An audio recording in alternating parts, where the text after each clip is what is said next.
The observation deck of the Celestial Harmony hummed with the soft vibrations of the ship's engines as Kanat stood frozen, his scaled hand hovering over the emergency containment button. His amber eyes widened in disbelief at what he was witnessing through the reinforced glass of the cargo bay. Bella, the human xenobiologist who had joined their crew 3 cycles ago, was crouched on the floor facing a juvenile Cravathi, one of the most feared apex predators in the Andromeda sector. The creature's parents could tear through reinforced steel with their claws, and even the young ones had been known to severely injure trained handlers. "Human Bella, step away slowly," Kanat spoke into the intercom, his voice tight with barely controlled panic. His species, the Thexian, had evolved as prey animals on their homeworld. Every instinct screamed at him to flood the bay with sedative gas. Bella didn't move. She remained perfectly still as the Cravathi cub, no larger than a Terran wolf, circled her with predatory curiosity. Its 6 legs moved with fluid grace and its triple rows of teeth gleamed under the artificial lighting. The cub's throat rumbled with a low, threatening growl. Then Bella did something that would haunt Kanat's dreams for weeks to come. She growled back. It wasn't a scream or a shout. It was a deep guttural sound that seemed to rise from somewhere primal within her chest. A sound that no prey species should ever make. The growl resonated through the intercom speakers, making Kanat's survival instincts fire like warning klaxons. The Cravathi cub froze mid-step. For a heartbeat, nothing moved.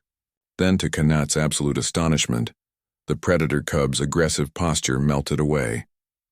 Its ears, which had been pinned back in threat display, perked forward. The rigid tension in its muscular frame dissolved, and before Kanat could process what was happening, the creature rolled onto its back, exposing its vulnerable belly. It was the universal submission posture. "By the 7 moons," Kanat whispered, his hand falling away from the emergency button. Bella's face broke into a gentle smile. She slowly extended her hand, palm down, and let the cub sniff her fingers. The Cravathi's 3 nostrils flared as it processed her scent, and then, impossibly, it began to make a sound that Kanat had only heard from contented Earth cats in the database. A purr.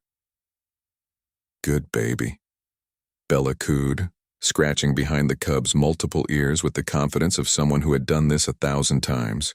"You're just playing, aren't you?" "Yes, you are," Kanat's emergency communicator chirped.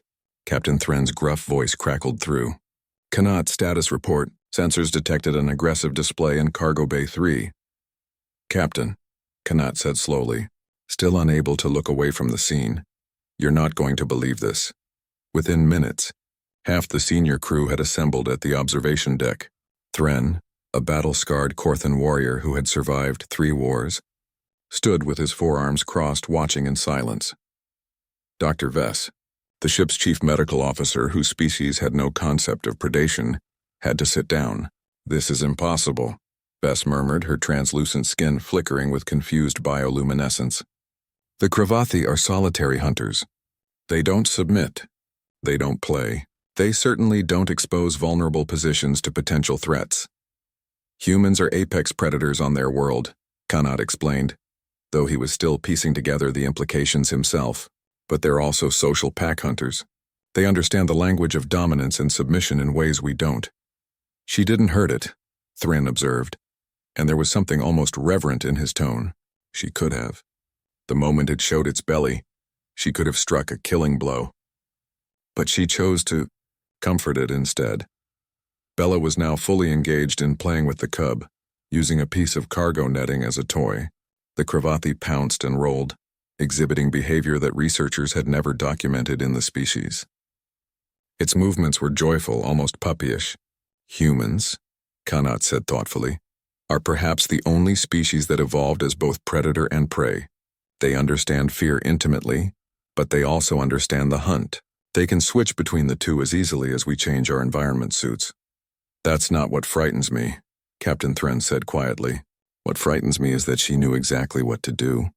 There are no Cravathi on Earth. She's never encountered this species before today. Yet she responded with the perfect display of dominance, not aggression, but dominance, and turned a potential attack into this." They watched as Bella laughed, a sound that seemed to delight the cub even more. The predator leaped around her, occasionally mock growling, and each time Bella would growl back, softer now, playful. Each time the cub would submit, roll and wait for her affection. It's instinctive for her, Vess realized, her bioluminescence settling into a steady, amazed glow. She's reading its body language, understanding its intent, and responding appropriately without conscious thought. By the ancestors, humans really did evolve to be friends with everything, didn't they? Not friends, Canet corrected, finally understanding. Family. On Earth, humans domesticated predators who could have killed them. Wolves became dogs.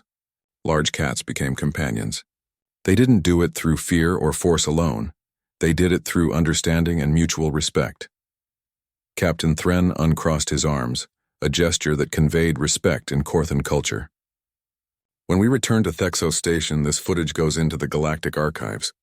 Every species that questions whether humans belong in the Council of Apex Species needs to see this. Why? Dr. Vess asked.